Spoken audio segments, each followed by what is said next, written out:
Hello students, आज हम फिर हाजिर हैं आपके सामने एक नया चैप्टर लेकर। सुमित्रा नंदन पंत द्वारा रचित कविता है पर्वत प्रदेश में पावस। ठीक है, आज हम इसकी व्याख्या करेंगे। पर्वत प्रदेश में पावस, इसकी व्याख्या करने से पहले हम इसका मतलब समझ लेते हैं इस लेसन का कि पर्वत प्रदेश में पावस का मतलब क्या होता है। देखिए, पर्वत प्रदेश का मतलब होता है पर्वतीय क्षेत्र। ठीक है, अब पावस मीन्स वर्षा ऋतु। तो इस लेसन में यही बताया गया है कि ये वर्षा ऋतु में पर्वतीय क्षेत्र कैसे लगते हैं। ठीक है, वो जब वर्षा होती है तो वहाँ का मौसम कैसा हो जाता है। ठीक है, तो इसमें यही बताया गया है कि वहाँ के पहाड़ हैं और झरने, तालाब, ये सब किस तरह से दिखाई देते हैं। चलो देखते हैं, पहला क्या है। पावस ऋतु थी, पर्वत प्रदेश, पल पल परिवर्तित प्रकृति वेश, मेखलाकार पर्वत अपार, अपने सहस द्रग सुवन फाड़, अवलोक रहा है बार बार, नीचे जल में निज महाकार, जिसके चरणों में पला ताल, दर्पण सा फैला है विशाल। ठीक है, क्या अगर पावस ऋतु थी, पर्वत प्रदेश, पावस ऋतु थी मतलब वर्षा ऋतु थी, पर्वत प्रदेश अभी बताया आपको पर्वतीय क्षेत्र। ठीक है, तो कवि कहते हैं कि वर्षा ऋतु थी, संपूर्ण प्रदेश पर्वतों से घिरा हुआ है। पूरा जो है ये पर्वतों से घिरा हुआ है। वर्षा ऋतु के कारण प्रकृति क्या है, पल पल यानी क्षण क्षण, वर्षा ऋतु के कारण प्रकृति क्षण क्षण अपना रूप बदल रही थी। ठीक है, क्या हो रहा था, जैसे वर्षा हो रही थी तो कभी बादलों की घटा के कारण अंधकार हो जाता, बादल बहुत सारे आ जाते तो क्या अंधकार हो जाता, तो कभी बादल फटते तो वहाँ पे क्या हो जाता, बादल फटने से प्रदेश चमकने लगता था। ठीक है, इसी प्रकार प्रकृति अपना क्षण प्रतिक्षण रूप बदल रही थी। ठीक है, मेखलाकार पर्वत अपार, इस मेखलाकार का क्या मतलब होता है, पहले तो ये देखिए। मेखलाकार का मतलब होता है करधनी, कमर में बांधी जाती है, गोल गोल आकार की होती है। इसीलिए यहाँ पे बताया गया है कि पर्वत भी गोल गोल आकार का होता है। तो इसकी व्याख्या यहाँ पे इसी मेखलाकार की तुलना दी गई है। ठीक है, तो इस प्राकृतिक वातावरण में बहुत बड़ा विशाल पर्वत है। क्या है, बहुत बड़ा, अपार, बहुत बड़ा विशाल पर्वत है। ठीक है, अपने सुमन रूपी नेत्रों को, अपने सुमन रूपी नेत्रों को फैलाए नीचे शीशे के समान चमकने वाले बादल को, चमकने वाले बादल का निर्मल जल को देख रहा है। ऐसे लग रहा है कि जैसे ये सुमन रूपी नेत्रों को, पर्वत जो है अपने वहाँ पे जो फूल खिले हुए हैं तो उन्हीं के बारे में बता रहा है कि अपने सुमन रूपी नेत्रों को फैलाए नीचे शीशे के समान चमकने वाले तालाब का निर्मल जल को देख रहा है। ठीक है, ऐसा प्रतीत हो रहा है मानो, ठीक है, ऐसा प्रतीत हो रहा है मानो जिसके चरणों में पला ताल, यह तालाब उसके चरणों में पड़ा हो। ठीक है, इसके चरणों में पड़ा हो। यह क्या है, यह दर्पण सा विशाल है, बहुत बड़ा है, यह दर्पण सा विशाल है। ठीक है, यहाँ पे कहने का मतलब यह है कि पर्वत पर उगे हुए जो फूल हैं, जो पर्वत पर तरह तरह के फूल उगे हुए हैं, तो फूल पर्वत के नेत्रों के समान लग रहे हैं। ठीक है, उगे हुए फूल पर्वत के नेत्रों के समान लग रहे हैं और ऐसा प्रतीत होता है कि पर्वत अपने सौंदर्य का अवलोकन तालाब रूपी दर्पण में कर रहा है। ठीक है, क्या है, आया समझ में कि पर्वत पर जो फूल हैं, वहाँ पे तरह तरह के फूल हैं, तो पर्वत, उनको क्या बोला गया है, पर्वत के नेत्र। ठीक है, तो क्या है, पर्वत के नेत्रों के समान लग रहे हैं और ऐसा प्रतीत होता है कि पर्वत अपने सौंदर्य का अवलोकन, भाई उसकी परछाई दिख रही है तालाब में। ठीक है, क्योंकि पर्वत बहुत बड़ा है तो उसकी परछाई दिख रही तालाब में। तो वही कह रहे हैं कि सौंदर्य का अवलोकन तालाब रूपी दर्पण में कर रहा है। ठीक है, यहाँ पे भाव यह है कि वर्षा ऋतु में प्रकृति का रूप निखर जाता है, वहाँ पे बहुत सुहावना लगने लगता है। ठीक है, अगला पैराग्राफ देखते हैं। तो इसमें ठीक है, इसके पहले इसका हम काव्य सौंदर्य देख लेते हैं, इसका भाव पक्ष और कला पक्ष। ठीक है, क्या है, वर्षा ऋतु में प्रकृति का सौंदर्य का संजीव वर्णन किया गया है। ठीक है, प्रकृति के सौंदर्य का संजीव वर्णन हुआ है। यहाँ पे देखा ही है कि हर चीज का बड़े अच्छे से, जैसे कि बिल्कुल सामने हो, इस तरह से व्याख्या की गई है। ठीक है, और क्या है, ये पर्वत प्रदेश और परिवर्तित प्रकृति में अनुप्रास अलंकार है। देख रहे हैं ना, पा पा पा पा, तो ये क्या है, अनुप्रास अलंकार का प्रयोग हुआ है यहाँ पे। ठीक है, और क्या है, ये पल पल और बार बार। ठीक है, पल पल बार बार में पुनरुक्ति अलंकार का प्रयोग हुआ है। यहाँ पे एक ही शब्द है लेकिन इनके अर्थ एक ही है। ठीक है, तो यहाँ पे क्या है, पुनरुक्ति अलंकार का प्रयोग हुआ है। और ये क्या है, हाँ, द्रंग।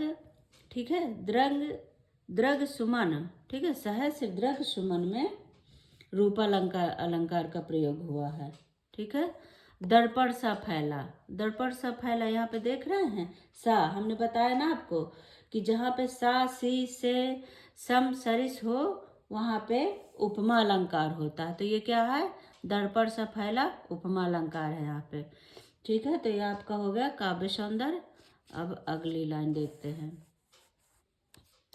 क्या करें, गिरि का गौरव गाकर झरझर मद में नस नस उत्तेजित कर, मोती की लड़ियों से सुंदर झरते हैं झाग भरे निर्झर, गिरवर के उर से उठ उठ कर, उच्चा कंछाओं से तरवर है झांक रहे नीरव नभ पर, अनिमेष अटल कुछ चिंता पर। ठीक है, तो इसमें क्या कह रहे हैं कवि, देखिए, कवि कहते हैं कि जो पर्वत में जो झरने गिरते हैं, ठीक है, पर्वत में, गिर मीन्स पर्वत पे जो झरने गिरते हैं वो ऐसे लग रहा है जैसे पर्वत का गौरव बढ़ा रहे हैं, ऊपर से भाई गिर रहे हैं तो उन्हें ऐसा लग रहा है कि वो पर्वत का गौरव बढ़ा रहे हैं। ठीक है, यहाँ पे वो क्या बोल रहे हैं कि झरने जो गिरते हैं तो ऐसा लग रहा है जैसे पर्वत का वो गा रहे हैं, गौरव गा रहे हों। ठीक है, कि मैं पर्वत की ऊंचाइयों से गिर रहा हूँ। जब झरने की झड़ की आवाज आती है, क्या है, जब झरने की झड़ की आवाज आती है तो एक उत्तेजना सी हमें महसूस होती है, मतलब अच्छा लगता है ना जब झरने गिरते हैं, तो वही हमारा मन प्रसन्न हो जाता है। तो वही कह रहे हैं कि जब झरने की झड़ की आवाज आती है तो एक उत्तेजना की सी फीलिंग आती है, हाँ, जिसे हम बहुत अच्छा महसूस करने लगते हैं। तो वह आवाज़ हमारे नस नस में उत्तेजना भरने लगती है। ठीक है, क्या है, वो हमें उत्तेजित करने लगती है। मोती की लड़ियों से सुंदर। ठीक है, क्या कह रहा है, अब यहाँ पे क्या होता है कि जब पानी ऊपर से आता है तो वह मोतियों से लगने लगता है। जब पानी ऊपर से गिरता है तो बूंद बूंद दिखाई देती हैं। ठीक है, तो बूंदे क्या लगने लगती हैं, जैसे मोती हों। तो वही कह रहे हैं कि पानी जब ऊपर से आता है तो मोतियों सी लगने लगती हैं। जो पानी की बूंदें ऊपर से आ रहा है, ठीक है, जो पानी बूंदों के रूप में आ रहा है तो वो कह रहे हैं कि मोतियों की लड़ियों सी लग रहे हैं। ठीक है, क्या लग रहा है, जो पानी की बूंदें ऊपर से आ रही हैं तो कह रहे हैं कि ऐसे लग रहा है जैसे मोतियों की लड़ियों की तरह वो आ रही हूँ, मोतियों की लड़ियों की तरह लग रहा है। ठीक है, और नीचे जो, ठीक है, झरते हैं झाग भरे निर्झर, और नीचे जो है झाग बिखरा हुआ है। ठीक है, ऐसे जो नीचे झाग फैला हुआ है वो जो पानी भरा हुआ है वहाँ पे ऐसे लग रहा है जैसे ये मोतियाँ तैर रही हों। ठीक है, ऐसे लग रहा है जैसे ये मोतियाँ वहाँ पे तैर रही हों, इतना सुहावना लगता है। गिरवर के उर से उठ उठ कर। ठीक है, अब इन 4 लाइनों में ये बता रहे हैं जो पेड़ खड़े हुए हैं। ठीक है, जो पेड़ खड़े हुए हैं वहाँ। ठीक है, अब क्या कह रहे हैं, पर्वत के हृदय में गिरवर के उर से उठ उठ कर पर्वत के हृदय पर बड़े बड़े वृक्ष खड़े हुए हैं। ठीक है, बड़े बड़े वृक्ष खड़े हुए हैं और उनकी उच्च आकांक्षाएं वो बहुत ज़्यादा बढ़ी हुई हैं। उनकी जो है तरवर तरवर तरवर तरवर की और उनकी उच्च आकांक्षाएं वो बहुत ज़्यादा बढ़ी हुई हैं। तो बहुत ज़्यादा क्या है, बहुत ज़्यादा बढ़ी हुई, बहुत ज़्यादा प्रसन्नता हो रही है। हम इतने ऊंचे हो जाएं, उनको क्या ऐसे लग रहा है कि हम इतने ऊंचे हो जाएं कि हम उस नभ को छू लें। हमें ऐसा क्या लग रहा है कि हम इतने, उन्हें क्या लग रहा है तरवर पौधों को, पेड़ों को, कि हम इतने ऊंचे हो जाएं कि हम उस नभ आकाश को छू लें। उनको कोई चिंता नहीं है, उन्हें कोई डर नहीं है। ठीक है, उन्हें कोई चिंता नहीं है, उन्हें कोई डर नहीं है। वह सीधे क्या है, वह जो पर्वत के हृदय में जो सीधे खड़े हैं उन्हें कोई डर नहीं है। ठीक है, तो हम इन 4 पंक्तियों में हमने झरने के बारे में पढ़ा है।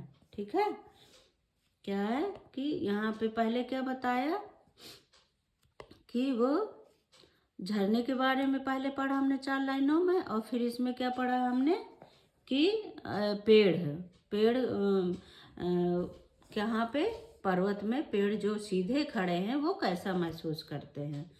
ठीक है, तो ये पंक्तियों का मतलब आपको समझ में आ गया होगा।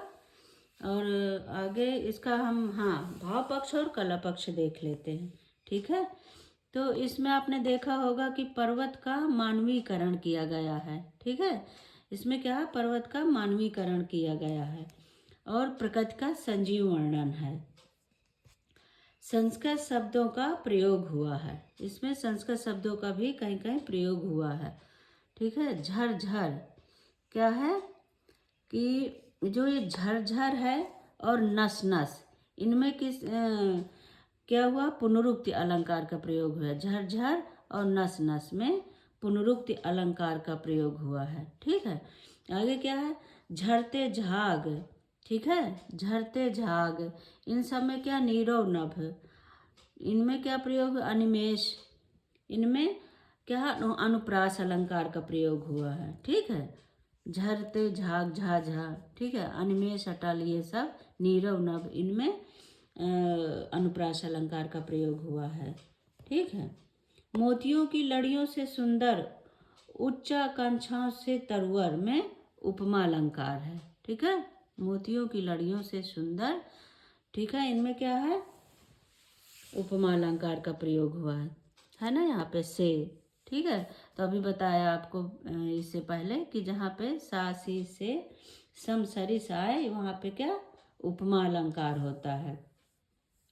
ठीक है, तो अगला देखते हैं। अगला पैराग्राफ क्या है, उड़ गया अचानक लो भूधर, फड़का अपार पारद के पर। ठीक है,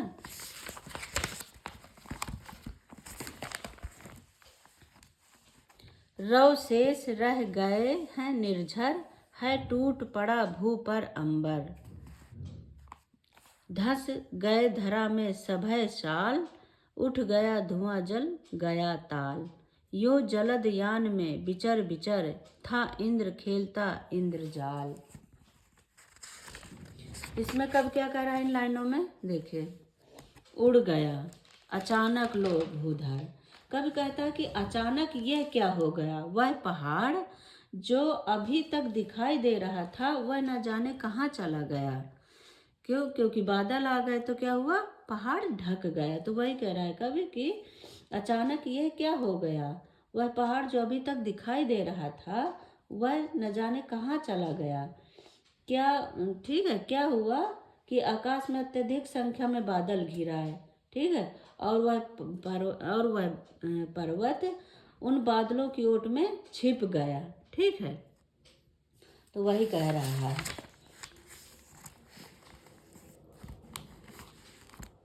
इस धुंधमय वातावरण में जबकि सब कुछ छिप गया, केवल झरने की क्या है, आवाज, ठीक है, झरने की स्वर सुनाई दे रहे हैं। मतलब और सब कुछ तो ढक गया, बस हमें क्या, वो झर झर की झरनों की आवाज सुनाई दे रही है।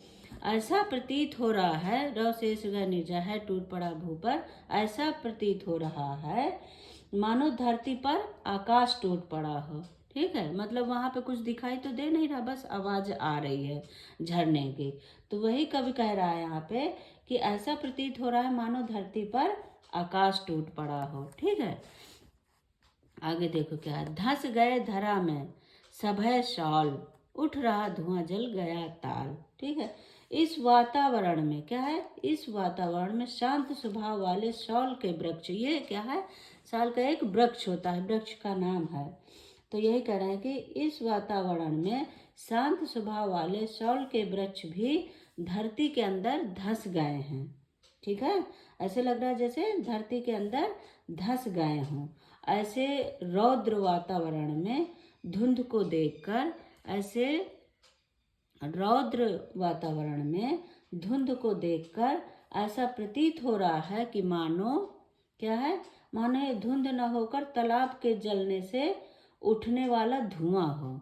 क्या है, उठ रहा धुआं जल गया ताल, ऐसा लग रहा है मानो कि यह धुंध न होकर तालाब से, जैसे तालाब में आग लग गई, तालाब के जलने से उठने वाला धुआं हो, ठीक है। इस प्रकार बादल रूपी यूं जलदयान में विचर विचर, इस प्रकार बादल रूपी वाहन घूमता हुआ प्रकृति का देवता इंद्र नए नए खेल खेल रहा है, ठीक है। क्या कभी यहाँ पे बताना चाह रहा है कि इस प्रकार बादल रूपी वाहन में घूमता हुआ प्रकृति का देवता कौन, इंद्र, ठीक है। इंद्र नए नए खेल खेल रहा हो, वो नए नए अपने जाल में लोगों को जैसे फंसा रहा हो, मोहित कर रहा हो, ठीक है।